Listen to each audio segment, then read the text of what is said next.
Jadi kalau emas batangan LM logam mulia harganya jelas ya. Hari ini misalkan dijual angka 887, kemudian harga belinya di 840 sekian per gram. Ya kan? Itu harganya relatif stabil. Antara harga beli dan harga jual kembali nih Pak. Betul. Yang jadi pertanyaan saya nih Pak, mengapa sih Pak selisih antara harga jual dengan harga beli pada emas perhiasan itu lebih besar ya Pak dibandingkan dengan logam mulia? Oke, ya betul. Jadi Iya. kalau emas batangan LM logam mulia harganya jelas ya. Hari ini misalkan dijual angka 887, kemudian harga belinya di 840 sekian per gram. Ya kan? Itu harganya relatif stabil, konsisten.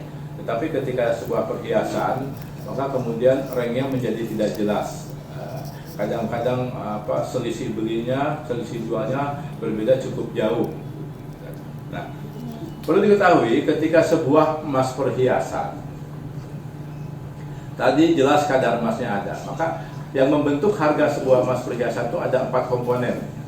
Pertama, nilai emasnya sendiri, artinya berapa emas murninya.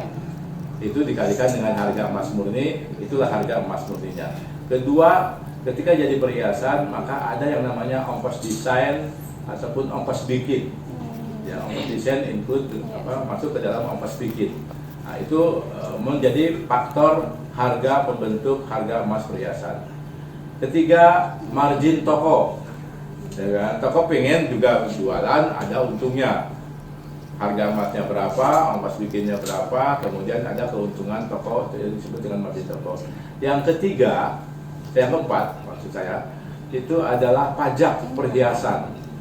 Emas perhiasan ini kena pajak, baik itu pajak barang mewah misalkan, ataupun juga pajak pertambahan nilai. Nah, jadi ketika kita beli, komponen harganya ada 4. Tetapi begitu kita jual balik, maka komponen harga utamanya tinggal 1, yaitu nilai emasnya saja.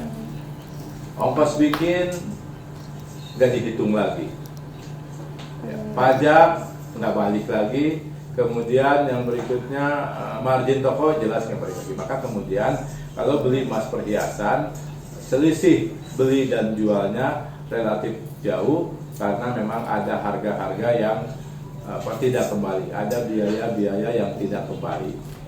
Sementara untuk emas batangan, gitu kan, ini hanya ongkos cetak yang relatif kecil.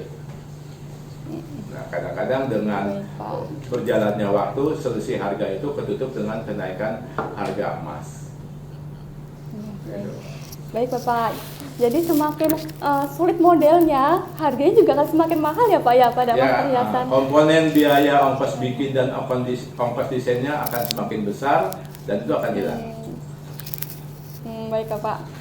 Baik Pak, jadi kita bisa tahu ya Pak ya, antara emas batangan dengan emas perhiasan itu mempunyai karakteristik masing-masing ya Pak ya. Iya. Baik itu dari kandungan emasnya ataupun dari karatasenya dan juga mempengaruhi harga emasnya. Betul. Nah, menurut Bapak sendiri nih Pak, mana yang lebih baik Pak, berinvestasi dengan emas batangan atau dengan emas perhiasan?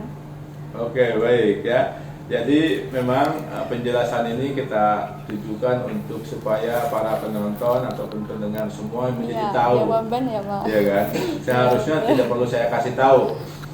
Dengan penjelasan tadi jelas gitu kan. Mana yang lebih baik, apakah emas batangan ataupun emas perhiasan. Tetapi biasa kalau saya berbicara sama ibu-ibu akan lebih condong kepada emas perhiasan. Nggak apa-apa, lebih mahal, kan bisa dipakai untuk bergaya, katanya kan. Saya bilang iya, emas bergaya memang mahal, gitu, seperti itu. Jadi artinya begini, mana yang lebih baik kalau kita mau investasi? Kalau kita belum memiliki perhiasan yang bisa dipakai untuk hari-hari ke kondangan dan lain sebagainya, silahkan investasi di emas perhiasan. Karena dipakai itu fungsinya 2, 1 untuk berhias diri, gitu kan. Kedua juga sebagai penyimpanan yang aman, gitu kan. Relatif kita awasi 24 jam kan karena dipakai terkait di leher atau terpasang di telinga, terpasang di jari gitu kan, itu termasuk relatif aman untuk disimpan. Tetapi kalau kita sudah memiliki cukup banyak perhiasan yang untuk dipakai, ganti tiap hari sampai 1 minggu berulang-ulang ya udah cukup gitu kan. Lebih baik investasinya di emas batangan karena nanti selisih harganya akan lebih sedikit gitu. Jadi memang masing-masing punya kelebihan, tidak bisa dihadapkan head to head begitu saja gitu. Kalau ada pertimbangan untuk dipakai dan lain sebagainya, emas perhiasan juga masih oke selama kita paham oh iya ada risiko itu, kemudian mencari emas toko emas yang menjual dengan margin yang tidak terlalu tebal atau ongkos yang biasa, atau kita milihnya yang desain-desain yang sederhana misalkan. Tapi kalau misalkan betul-betul murni untuk investasi, mengalihkan aset kita gitu kan, menyimpan dalam bentuk emas, ya lebih baik memang emas batangan ya, karena akan nanti selisih jualnya sangat relatif lebih kecil daripada emas perhiasan seperti itu gitu Mbak.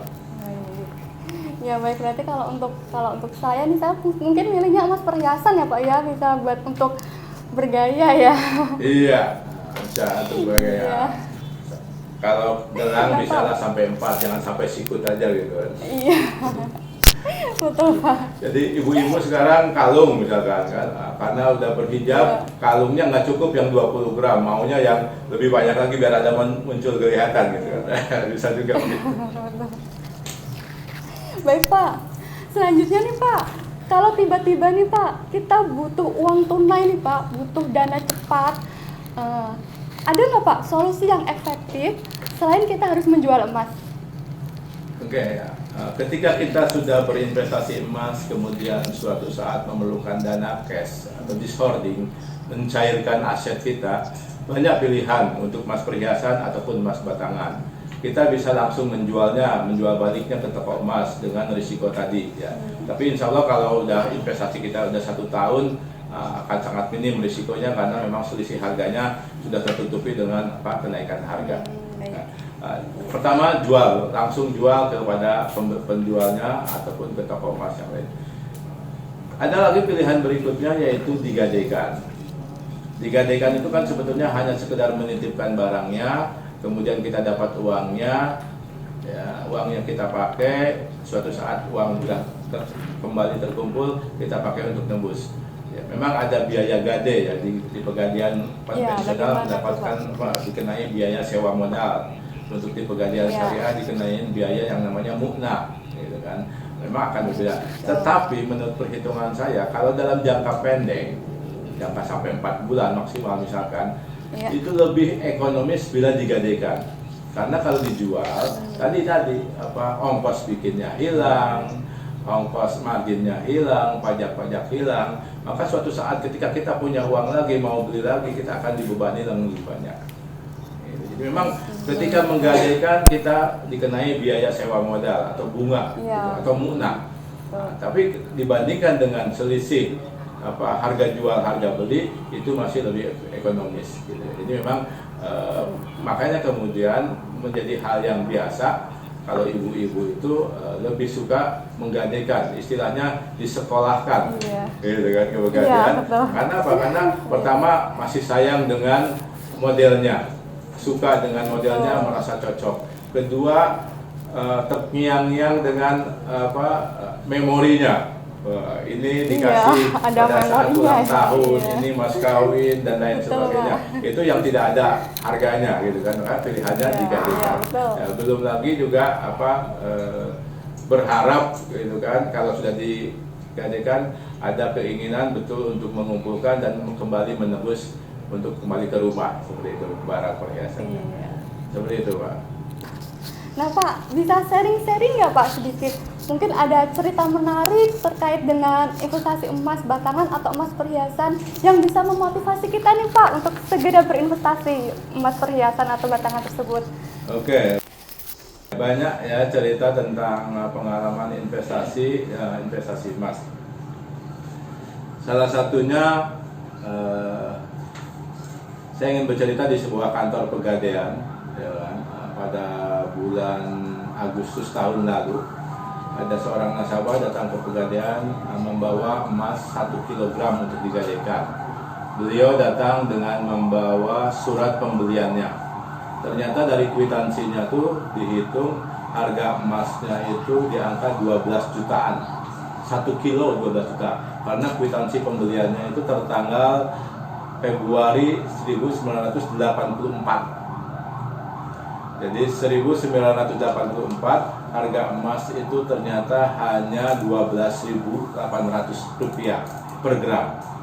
Jadi dalam kwitansinya tercatat angka 12 juta karena emasnya 1 kilo. Nah, ketika mau digadaikan, diserahkan ke penaksir, kemudian ditanya oleh penaksir, Bapak mau pinjam berapa? Kata nasabahnya, terserah Pegadaian mau ngasih pinjam berapa. Karena beliau melihat cuma 12 juta di kwitansinya. Nah, ini emas ini adalah warisan ya, peninggalan orang tuanya. Nggak terlalu berekspektasi banyak. Karena begitu dibawa, tahu di kwitansinya hanya 12 juta. Tetapi kemudian beliau kaget ketika kemudian penaksir Pegadaian menawarkan, kalau Bapak mau ngambil semua pinjaman, Bapak bisa pinjam sampai di angka 620 juta. Nasabahnya cuma bisa menganggap, hah? Karena di luar ekspektasi gitu kan. Emasnya 1 kilo, dulu tahun 84 dibeli 12 juta, sekarang digadaikan saja dapatnya 620. Apalagi kalau dijual mungkin angkanya tembus di hampir 700 juta gitu kan. Jadi emas memang nilainya akan mengikuti pasaran pada saat itu. Jadi tidak ada salahnya kita menyimpan emas, menabung emas, paling tidak itu merupakan proteksi nilai aset kita karena tidak terkena inflasi. Seperti itu, Pak. Ya Pak, jadi memang nilai emas tuh memang fluktuatif ya Pak ya, walaupun sekecil apapun emas pasti itu berharga ya Pak. Betul ya. Anting separuh, gelang penyok, kalung putus itu ada harganya kalau dibawa ke Pegadaian. Iya, betul. Bawa ke Pegadaian aja bisa jadi uang itu ya Pak. Betul. Karena yang penting emasnya. Iya betul, kita memang menghitung untuk emasnya kalau Pegadaian ya Pak ya, deal untuk emasnya. Ya, wah Pak, menarik sekali ya Pak pembahasan kita kali ini Pak. Jadi kita bisa menyimpulkan nih Pak bahwa masing-masing investasi emas itu Pak, baik yang batangan ataupun yang perhiasan, mempunyai kelebihan dan kekurangannya masing-masing ya Pak. Betul. Ya. Jadi selama kita tahu hitung-hitungannya, selama kita tahu peluang dan risikonya, menurut saya masing-masing punya persepsi risiko yang berbeda-beda. Ada yang nggak masalah kehilangan ongkos bikin, yang penting bisa gaya. Ada yang tidak ingin terlalu jauh selisih harga jual harga belinya, meskipun nggak berbeda, silakan aja. Masing-masing kita berbeda. Betul Pak, jadi kedua investasi ini bisa menjadi pilihan untuk pilihan investasi ataupun pilihan untuk bergaya ya Pak ya. Iya. Tergantung dari kebutuhan masing-masing kita. Surat toko emas itu berhias sambil menabung katanya. Logonya. Iya. Baik Bapak, kita akhiri ya Pak episode kali ini Pak. Siap, oke, makasih sudah hampir mungkin habis atau juga. Ada mungkin ada yang mau disampaikan lagi Pak atau ya di Instagram saya yang beberapa waktu yang lalu saya ada memposting tentang bersiap dengan perubahan harga emas. This is time to buy. Artinya memang beberapa kali lebaran tahun-tahun sebelumnya itu selalu dihiasi dengan harga emas meningkat after lebaran. Setelah lebaran itu harga emas biasanya naik. Nah yang sekarang ini malah fenomenanya dari mulai 10 hari H-10 dari lebaran harga emas sudah merangkak ya.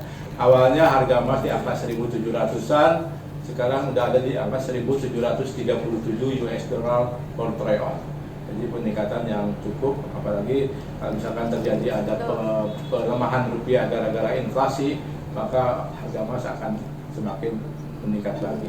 Mudah-mudahan apa yang diprediksi itu memang kejadian, tapi kalau enggak, kalau investor emas tidak akan merasa dirugikan juga, ya karena memang emasnya tidak akan kemana-mana, tetap menjadi milik kita. Iya gitu. Betul, ya betul Pak. Baik Pak, kita akhiri ya Pak episode kali ini ya Pak. Yap, oke. Semoga ulasan kita tadi bisa memberikan manfaat kepada kita semua dan bisa memberikan gambaran kepada kita untuk memulai investasi emas. baik itu emas batangan ataupun emas perhiasan ya Pak ya. Ya. Baik Pak Rudi, terima kasih atas waktunya dan sehat Sama-sama, selalu Mbak. Bapak. Oke. Dan pas kita akan ketemu lagi ya Pak di episode selanjutnya yang pasti lebih menarik nih Pak temanya ya. Ya, tergantung nanti pertanyaan-pertanyaan dari Baik. audien apa yang perlu dibahas. Kita akan Baik. bahas. Baik. Baik Pak ya, kita cukup sampai di sini ya Pak ya. Siap, mari Pak. Ya baik, ya sampai jumpa. Assalamualaikum warahmatullahi wabarakatuh. Waalaikumsalam warahmatullahi wabarakatuh.